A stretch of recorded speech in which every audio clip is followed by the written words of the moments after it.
one of those lucky people who has one of those brains. I wouldn't imagine that any of you will walk out of here thinking, yeah, I've learnt that kata. You know what I mean? But you walk through it a few times, it'll just help. And say at the end of the day, I'll do a quick video summation of everything for you, which you can take away with you. And then if you decide, yeah, that seems like a fun thing to do, I might add that kata. When I'm doing my kata, I might walk through that one a few times at the end. If you want to do that, having completed the day and armed with your video notes, you can go back through and go, yeah, I've got it.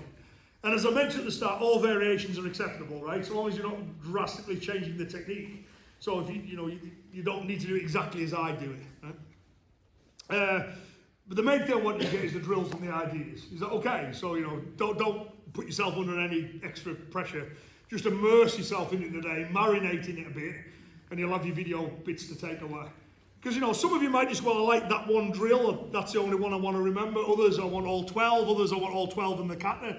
It's up to you. And I say in my own dojo, all 12 drills are now part of the syllabus. The senior grades, we practiced them, but they weren't formal testing criteria. And then, because one of Murray, who runs a club with me, he said, when I wanted to put them on the syllabus, because he's the voice of reason, our syllabus would be that thick if it wasn't for him. A grading syllabus. He said to me, he goes, I like the drills. He says, but explain to me what these drills give us that we haven't got from other drills. I went, well, there's nothing. He went, right. Do them in the dojo. Don't make them a testing criteria. I went, yeah, okay, that's okay. And then he changed his mind. Woohoo, win for Ian. So later on he went, you know what, I think these should be on. Let's put them in for the second dan and above. They've got to learn all these drills. And I went, the kata as well? He went, no. Do you know what I mean? He says, if people like doing the kata, then by all means we can do it. And then so we've got the higher grades now know all 12 drills. And there's about half of those that know all 12 drills know the kata as well. Because some of them decided they want to do it, and some have decided, no, the drills are locked in anyway.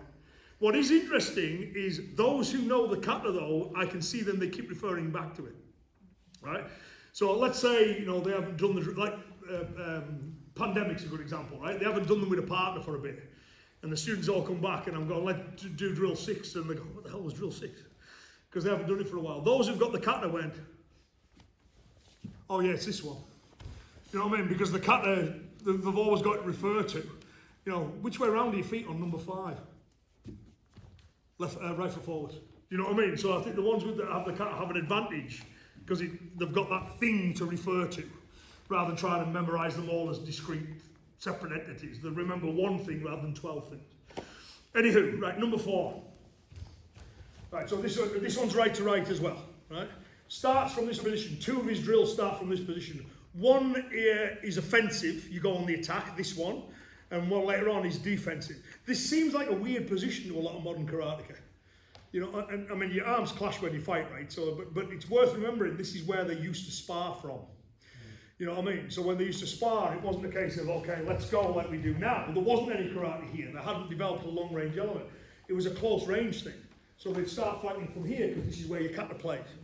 You know what I mean? Motobu and Funakoshi apparently came to blows in this. The way Motobu tells the story, and bear in mind we've only got Motobu's version, right? So we've only got one source, but he tells us that he went to see Funakoshi teach and he was running his mouth off him and really arrogant. It doesn't really sound like Funakoshi, but that's how Motobu tells it. Motobu's a much bigger, younger man, right? Basically challenges him, so they agree to fight. And Motobu tells it, I decided that to punch him in the face, techie, would be too much, he said. So he went, and threw him in a wrist lock. Funakoshi hits the floor and gets back up and says again. So Motobu goes, right, okay. And he says, I did the same technique. And then I finally did it a 3rd time and Funakoshi gave up. Whether that's true or not, we've only got one version of that story, right? But again, it's an interesting thing where they're saying, just come this way, that this is where they started fighting from. So it makes sense you would have some drills from this position. Right, on this one here, he talks about trying to strike as if you're trying to hit the face. Right, but basically the idea is you're just pushing in. So you could do it as a back fist if you like, or you could just push. But what happens is, you can't see this, but I can feel it. As I push, Ali is pushing back. He's not letting the arm collapse. Then without losing contact, I flop my hand down to his elbow. I move my back foot a little bit, bang, I throw a shot to his kidney. And that is it. Is that okay? So, but if I hadn't pushed first, so there's no tension here, and I just grab, Ali pulls his arm this way, and I'll never get that angle. But by pushing first, his muscles are now pushing this way, which makes it a lot easier to deflect. Which, how do I, so my arm's not moving, but I can feel him pushing back.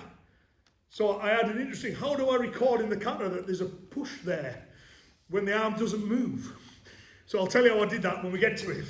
Right, but for now, your arms are there, you push forwards, as soon as you feel him pushing back, drop that arm. Little step. The common error is people step too far. Right, and when I'm there, if Ali pushes into me now, I'm going to go flying because I'm standing square-footed. So I just tilt a little bit. Bang, so I get the power in, and I get the line, but if he pushes into me, that leg is still behind me. Is that okay? It's not stuck over here. The other thing what you could do is when you throw that hook is you could go bang, and that heel could come off. It's a perfectly legitimate way to generate power. But I would suggest in this, and I'm totally happy doing that, but in this case, if I'm there and Ali pushes it towards me, that back leg is not in a position where it can brace. So Motobu keeps his heel down, he didn't like lifting heels. Called it floating foot and said it was a bad thing. I don't fully agree with him on that one. I think it's fine to lift your heels in some occasions. But on this case, I do agree you're better off having your heel flat because then you're ready to resist that force should it come. So it's a push, you resist, pop to there, move away, and that's it. Does anyone do Wado? Okay, don't need to mention that then.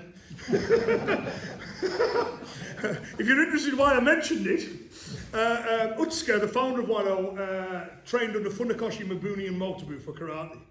And in the two-person drills of Wado, Motobu's stuff is a big influence.